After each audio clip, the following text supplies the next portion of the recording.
The first step is seeing it. The thing about seeing it in visualization is that you're already an expert at it. When you stress and ruminate and worry, visualization is exactly what you're doing. You are creating distressing mental pictures that then cause an adverse reaction in your body. So why not use this ability your brain already possesses and put it to better use? In this chapter, we're looking at scientifically proven ways to use the power of your imagination to calm anxiety, gain psychological distance, and learn to exteriorize your experience. 20. Guided imagery. Guided imagery is a straightforward stress management tool that helps you relax. You simply imagine in vivid detail peaceful settings or situations. Right now, try to think of a super sour lemon in great detail. Imagine yourself biting into one. Do this for long enough and you'll start to salivate. It's the same with guided imagery. When it comes to stress and relaxation, your brain cannot tell the difference between imagined and real. So when you imagine peaceful things, your body responds physically and releases feel-good hormones. This is why guided imagery has been associated with reduced stress and better relaxation. A study published in 2014 took women suffering from fibromyalgia and put them into two groups. One group did guided imagery exercises every day for 10 weeks, while the other group didn't. At the end of the 10-week period, the women who did the guided imagery reported significant drops in their pain, stress, fatigue, and depression levels. Another study did something similar, but compared the effects of guided imagery with those of clinical massage. The participants were patients in a progressive care unit. The results? 30 minutes of guided imagery had the same effect on the participants as 15 minutes of therapeutic massage. Guided imagery has also been shown to reduce pain, improve sleep quality, relieve fatigue, and improve depression.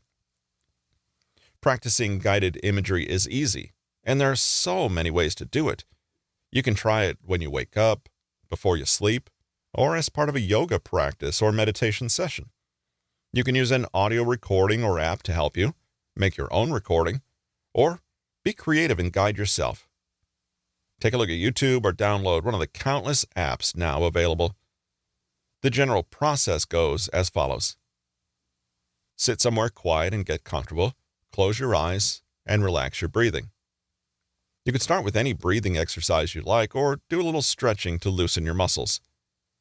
Now, in your mind's eye, take the time to imagine a peaceful, relaxing place. Your imagination is the limit. You could visualize an epic and serene mountain range in the snow, a heavenly garden with a palace made of crystal at its center, or a cozy library with a warm, crackling fire in the corner. You could also think of a place from your memory. Now, don't rush. In as vivid detail as possible, imagine all the elements of this scene using all 5 senses. The smell of the sea breeze, the sound of children laughing, the sight of sunlight glittering through the tops of the trees. Don't forget to imagine how you feel in this place too. What are you wearing? What are you doing and thinking? How you interact with this scene is up to you. You can walk through a path you create in your imagination, or simply imagine yourself at the center of a tranquil picture and notice what comes and goes. Some people imagine an enormous healing pool with a stone staircase that lowers you step by step into the magical water. Others imagine a stately museum that they browse through room by room. As you sink into your visualization, keep your breathing slow and regular, and let go of any ideas of what you should be doing. Your only goal is to indulge in the relaxation you're creating for yourself. When you're done, take a deep breath, stretch, and open your eyes. As you can see, there's plenty of leeway for you to make guided imagery your own. It's a good idea, though, to make sure you won't be disturbed, i.e., turn your phone to silent, and wear comfy clothing. If imagining scenes is difficult at first, don't worry. You'll get better with practice.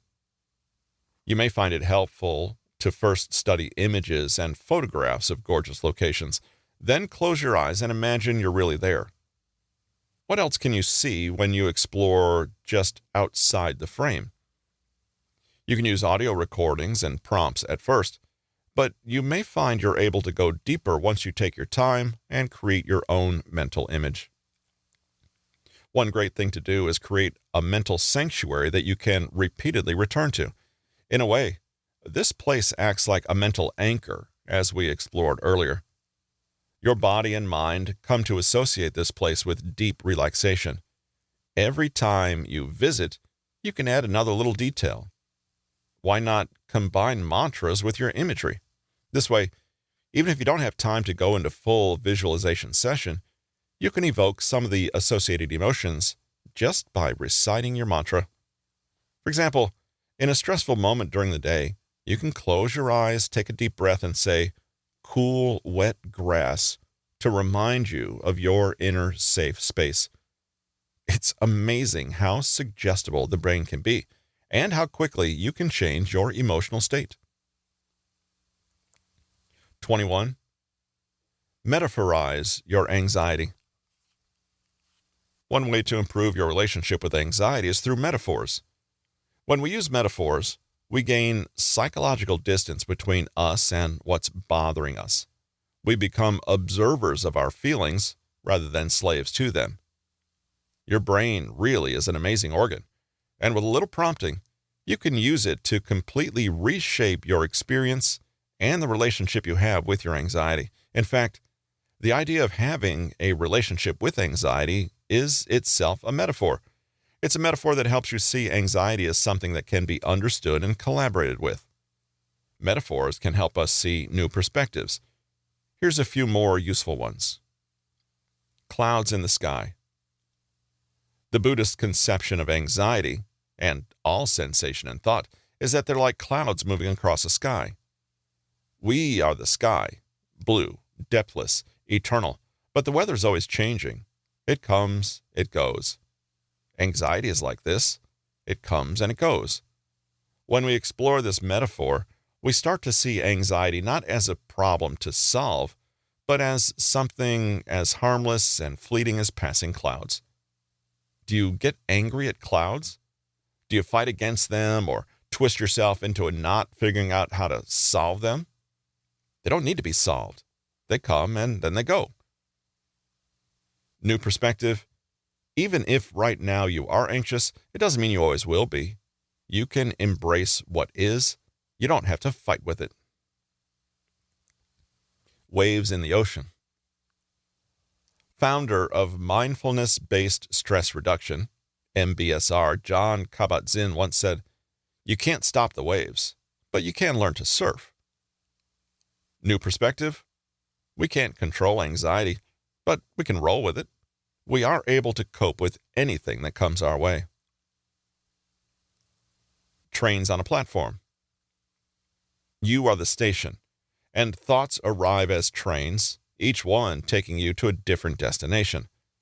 There are a lot of trains, and the chaos and noise can be overwhelming, but remember, you only have to board one at a time, and you can choose which train to hop on. New perspective. Just because a thought is there doesn't mean I have to board it and follow it where it goes. I can watch it come and leave the station without me on it. A grumpy 2-year-old. Your anxiety isn't a fearsome demon set out to torture you for all eternity. It's just an annoying but completely manageable 2-year-old who will calm down eventually. You can't ignore a tantrum, but you know that getting upset won't fix anything. Just talk kindly and patiently with the 2-year-old and wait for the drama to pass. Forgive the anxiety. It's just afraid and overwhelmed. It's doing its best. Whenever your brain starts getting carried away with what-if thoughts, understand that you're occupying a particular perspective. Change that perspective a little, and things won't seem as threatening. You could imagine your anxiety as a tornado. crazy on the inside, but relatively calm if you step just out of the center, or a box of worries that you can open at will or store away somewhere safe when you're tired of worrying. You could imagine that you have a soul bank account filled with life units, and every time you worry, you spend 1 unit of life that you could have spent on something that could make you happy instead. Whichever metaphor you go with, it should be something that really speaks to you in a meaningful way. When you notice yourself drifting off into a sea of anxiety, call up the image of waves or ripples in a pond. When you notice that critical and negative self-talk dominates your thoughts, imagine a little dial that you can turn to lower the volume so you can hear the rest of life. Try the leaves on a stream exercise. One potent visualization or metaphor exercise is called leaves on a stream. This is a cognitive diffusion technique that's used in ACT, Action Commitment Therapy, and is designed to help you get distance from uncomfortable or overwhelming feelings. The shift in perspective is similar to the one we achieve when we metaphorize our anxiety. We realize, I am having thoughts, but I am not my thoughts. Here's how to do this simple practice. First, sit comfortably somewhere you won't be disturbed, breathing deeply. You know the drill. Next, picture yourself sitting beside a tranquil, flowing stream. In this stream are some fallen leaves peacefully floating by. As a thought pops into your mind, see it there, pick it up, and place it gently onto a passing leaf. Watch it float by out of your field of vision as the stream flows on. Do this with all your thoughts, stressful, neutral, blissful. Put them all on the leaves and watch them go. Now, you're not trying to dispose of thoughts or get rid of them. You're not rushing the stream along or trying to slow it. If you have a thought like, this stream exercise is dumb, then simply pick that up too and put it on a leaf.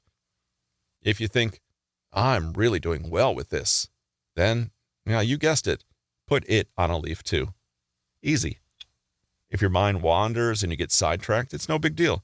Just come back to your task with the leaves and carry on without admonishing yourself or feeling bad. 22. Talk about yourself in third person. Why does talking to other people about our worries make us feel better? Even if the problem isn't solved, we still feel some relief. What helps may simply be the fact that talking about our problems is a way to externalize and abstract our worry, putting some distance between it and ourselves. The great thing is, though, that you don't have to literally talk to a friend to experience these benefits. If you can learn to talk about yourself in third person, you can still achieve that sense of distance and objectivity. This is yet another way we can switch perspective and gain some relief from rumination and worry. What happens when you switch your point of view and think of yourself as a friend would think of you? What would happen if you spoke to yourself as if you were speaking to someone you knew, who had your name and all your problems, and who was asking you for help and advice? A study published in 2017 in Scientific Reports by Professor of Psychology Jason Moser and his colleagues asked these very questions. The researchers found that talking about yourself as though you were someone else can help you relieve strong negative emotions. All you have to do is stop using I statements and instead use he, she, or you. So instead of saying, I'm having a panic attack, you say, she's having a panic attack, or Anna is having a panic attack. It doesn't seem like that big of a deal, but Moser's research shows that when people do this, they self-report lower levels of anxiety. Again, we see the power of psychological distance. By using your own name, and possibly also second-person pronouns, it creates this little separation from the self. It makes you think about your feelings and thoughts like you're looking at somebody else's experience, says Moser. One experiment went like this. Participants looked at stock images and videos from upsetting news stories, then were asked to think about what they saw, first using the first person point of view, I was saddened, and then using third person, Jay thought this was sad. Simply by using their own names to talk about themselves, the participants showed more activity in the parts of the brain associated with emotional regulation. The emotion is still there, of course. It's just not as close. What's more, using third person takes no more effort than using first person, so it's a great tool to use on the spot when you're feeling overwhelmed. Imagine you've just heard some very stressful news. A family member's had a serious car accident and is in the hospital, and you've had a panicky phone call from your mother. Your head suddenly explodes into dozens of different thoughts, and you're instantly overwhelmed. You know you should probably ask your boss if you can take some time off work so you can head over to the ER and do what you can, but you notice yourself quickly getting strung out as you start to panic too. What if I'm so stressed that I have a car accident on the way over? What if I get there too late and everyone is disappointed in me? What if my boss gets unhappy about me taking time off? What am I going to do? Instead, ask yourself, what is Michael going to do? Can you instantly see how this takes so much of the panic out of the equation? It's as though you're looking at a movie of yourself from the outside in.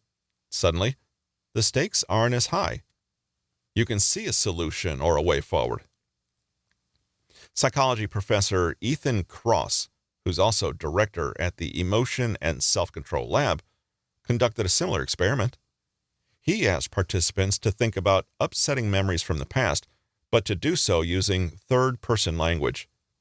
While they did this, their brain activity was examined using fMRI. They showed reduced activity in the parts of the brain we know are connected to the experience of pain. In other words, Kross found evidence that talking about painful memories in the third person reduces how painful they feel. What's really exciting here is that third-person self-talk may constitute a relatively effortless form of emotion regulation. If this ends up being true, we won't know until more research is done. There are lots of important implications these findings have for our basic understanding of how self-control works and for how to help people control their emotions in daily life, Kross said. We don't have to wait for further research to be done, however, to get some benefit from making small tweaks to our language.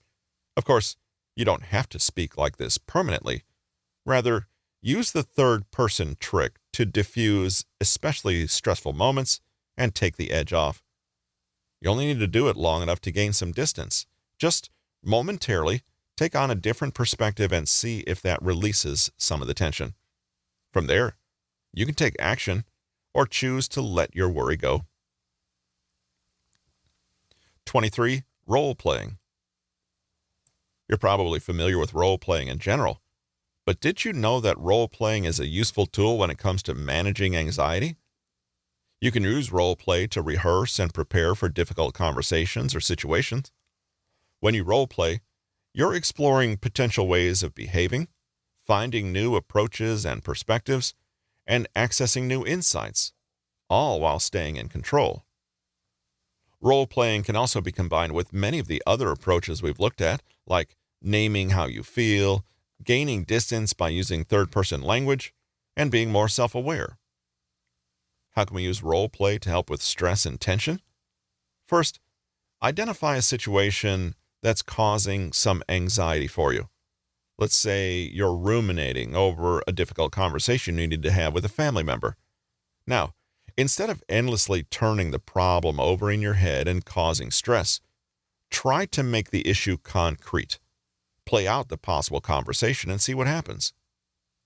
Maybe you enlist the help of a trusted friend or even a therapist. You sit together and try to make the situation feel as real as possible. Assign the roles you'll each play. For example, if you wanted to clarify your thoughts and squash nervousness, you could play yourself and they could play your family member. Then you could practice the conversation. If you reverse this order, however, you might see different sides to the story and gain fresh insight and empathy into how the family member might be feeling. Act out the conversation. Notice any anxiety or nerves.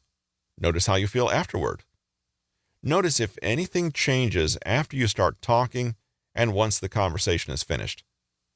Is there some aspect of the issue you hadn't considered before? Even though role-playing this way can feel awkward to start with, it's actually a brilliant way to turbocharge your communication skills. There are many ways to use role-playing when it comes to overthinking and rumination. You could rehearse a job interview. You could practice staying calm and focused during conversations where there may be some conflict to resolve. For example, during a meeting with an angry client. You could rehearse a performance, whether that's literally on a stage or a presentation at work, a wedding speech, or a first date. Being prepared in advance will help you feel confident in yourself. You could use role-playing to help you better understand a social situation, testing out possible outcomes, and seeing how you'll react. Role-playing can boost empathy and help you get into other people's heads. You could use role-play to desensitize yourself to fears and phobias. For example, those with social anxiety can practice small talk and introducing themselves, even rewinding and trying different tactics to get a feel for it in a safe and low-stakes way.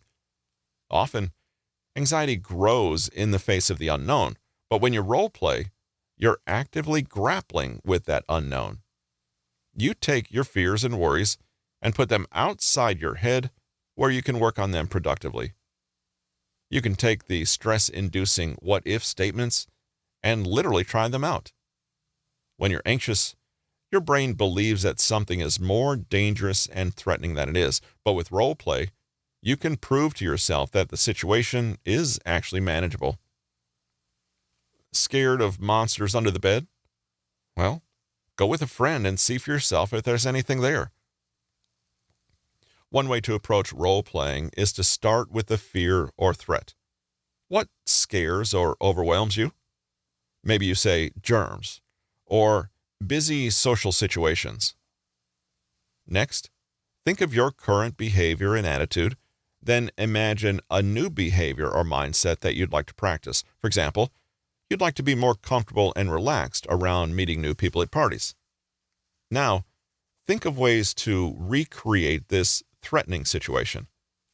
With a therapist or friend, pick one who's good at acting, run through some potentially stressful situations.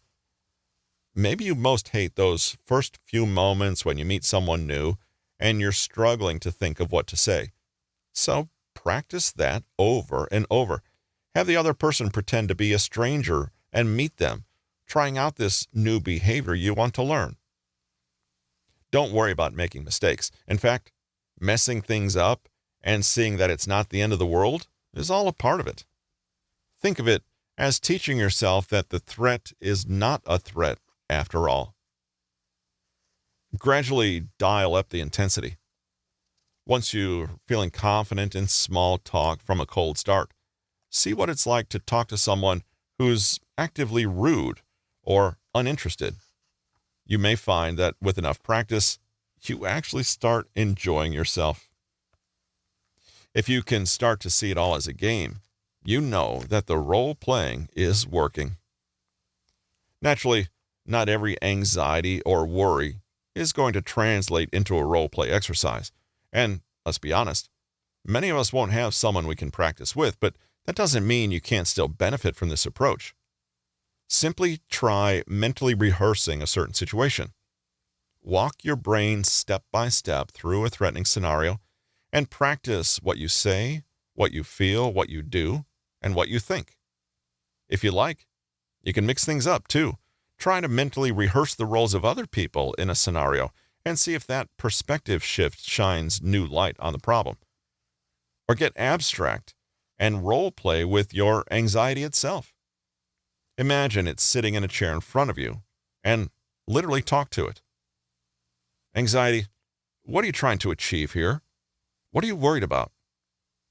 Make friends and try to come to a compromise. Sounds cheesy, but when you take the role of your own ultra-wise mentor or therapist, you'd be surprised at what you're capable of. 24. Have an alter ego. Kids who were instructed to imagine that they were Batman ended up having greater perseverance in a difficult task than kids who didn't. That's the finding of a fascinating 2016 study conducted by White et al. At the University of Minnesota. Coining this phenomenon the Batman effect, the researchers noted that merely pretending you're someone who is brave, capable, and strong can actually make you perform better. The idea is that if you can take on the perspective of someone who is stronger and more proficient than yourself, then you literally allow yourself to reflect on a challenge in an entirely different way. Again, we see the power of creating psychological distance. If you can imagine how a person other than you would respond in a situation, you give yourself access to that same response. In the study, the researchers asked kids who were 4 to 6 years old to do a task for 10 minutes. They were also offered the chance to break up this task with an appealing video game. The kids who were told to simulate a strong role model actually ended up working harder and longer on the task than other kids. In this experiment, the other kids were told to take a third-person perspective. Johnny is trying to figure out this puzzle, or an ordinary first-person perspective. The study showed us that a mental role model could help children with self-discipline, focus, and perseverance, but it can also help adults emulate other characteristics they're trying to develop. Many famous musicians and performers have such an alter ego. Even if they have stage fright and low self-confidence, their alter ego doesn't. When on stage, they do what their alter ego would do. Beyoncé is said to use her alter ego, called Sasha, to help her be what she wants to be on stage. If we think of anxiety as a pattern of thought and behavior, we can think of alter egos as a way to try on a completely different pattern. It's difficult to step out of your own character at times, but it's easy to imagine another character. Think about a person who's relaxed, confident, and easygoing. Imagine what a strong, self-assured, and in-control person thinks, says, and does. They may be a real person, a fictional character, or an imaginary person of your own creation. The next time you're feeling anxious or overwhelmed, set your own ego aside for a moment and look at the situation from your alter ego's perspective. Do you remember the "What Would Jesus Do" bangles that were popular in the 90s? The same principle applies. Granted, you might not always feel up to being as brave or relaxed as your alter ego, but the point is to at least entertain that perspective. The more you identify with that alter ego, the more you close the gap between how you are now and how you'd like to be. Let's recap some simple steps to unlocking the Batman effect for yourself. 1. Think of something in yourself you'd like to work on. For example, your pessimistic self-talk or tendency to catastrophize. 2. Now invert this. What does the opposite look like? You might decide it's a person who consistently and cheerfully assumes the best and always sees the silver lining. 3. Now construct an alter ego who possesses this characteristic in buckets. They could have other characteristics too, or you might like to have a different alter ego for each characteristic. You could flesh them out by giving them a name, an appearance, and so on. Have fun with it. Maybe you're socially anxious, and your confident and popular alter ego is called Catherine the Great. 4. Next time you're facing any challenge or obstacle, ask what your alter ego would do. What would they feel in this situation? Really dwell in their perspective. Then, do what they'd do. Here's how it might look. Let's say you're someone who constantly overthinks things. You decide you'd like to tackle your tendency to stew over minor details and make yourself stressed. You turn this tendency upside down and imagine an alter ego who is happy-go-lucky, calm, confident, and doesn't take things too seriously. This alter ego is a blend of someone you once knew and admired, a fictional character you read about in a book, and someone entirely made up. You call this person Eddie because he's a bit like Eddie Murphy, and flesh out how he looks and acts. He's always smiling, and he likes to go with the flow, have fun, and see what happens. One day, you're planning a vacation and you notice your overthinking, stressed out self appearing. You stop and think, what would Eddie do? Actually, Eddie would laugh at all this planning. Why so serious? Half the fun is going and figuring out what you want to do on the fly, right? Live life. Be a little spontaneous. Through Eddie's eyes, your 9-page long Excel itinerary looks a little silly. You laugh at yourself, and when you next think about your upcoming vacation, you speak in his voice as you tell yourself, I don't know what we're doing when we get there, but it'll be fun finding out. Summary. The imagination is a powerful thing and can be put to use to help combat anxiety and quell overthinking. Guided imagery, for example, is a great way to imagine a peaceful scenario in enough detail that our body responds by relaxing. Another effective stress management technique is to use metaphors to help you alter your relationship to anxiety and think of it in a different way. You could imagine that stress is like clouds passing by in the sky, passing trains, or a restless toddler. You can also gain this psychological distance by talking about yourself and your anxiety in the third person. For example, David is worried about this when talking about yourself. Role-play exercises are another way to use the power of visualizing. Literally act out and rehearse anxiety-provoking scenarios with a friend or therapist, or try to practice situations in your mind to desensitize you and help you feel more prepared and confident. Finally, create an alter ego for yourself who possesses the opposite of some stressful characteristics you want to be free of. Flesh out this alter ego and allow yourself to take on their perspective as your own when you're faced with a challenging or stressful situation.